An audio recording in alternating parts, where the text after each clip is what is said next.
I think the most important thing when giving financial advice to my clients is identifying their needs.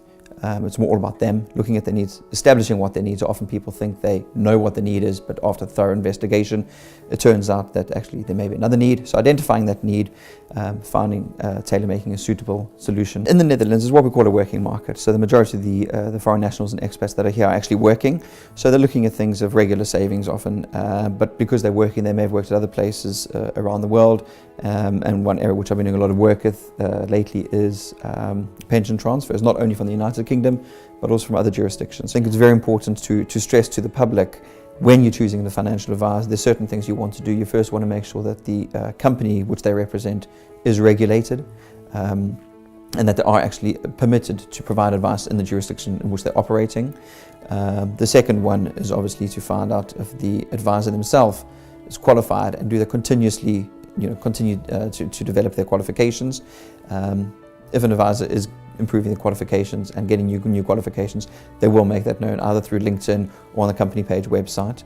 So it's always good to check out and try and find out what other people have to say about working with that particular advisor. I enjoy helping people. It's something I've always wanted to do right from all the careers that I've been working in. It's always been a career where you are helping a person that comes to you with a need, whether it's been in my legal background or they come to you with a need, satisfying that need, taking them by the hand, walking them through what often may be a very, very daunting experience, a very daunting industry or services which we provide, taking them by the hand and just guiding them through that and forging that relationship with your clients for future years. And it's lovely when you have clients for a number of years and they start getting children, setting up savings retirements for their tertiary education for the children. Those are really, really the nice times when they actually come back to you for more advice. For me, a client who is saving a small amount on a monthly basis is as important as a person who's done a large pension transfer, for example, because that money is as important to that client, and that's why I would like to get the same levels of service for all of my clients. I don't differentiate between high net worth or low net worth or anything like that. For me, a client is a client.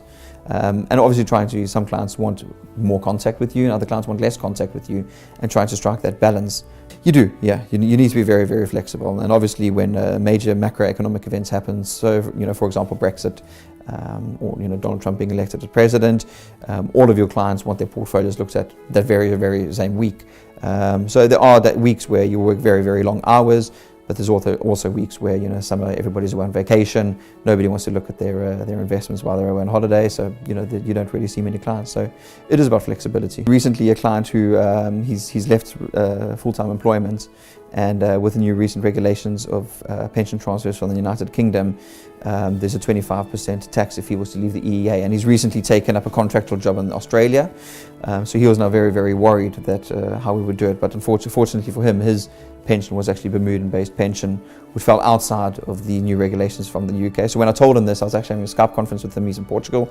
You just saw his face lighting up, and you've really, really helped me. Thank you.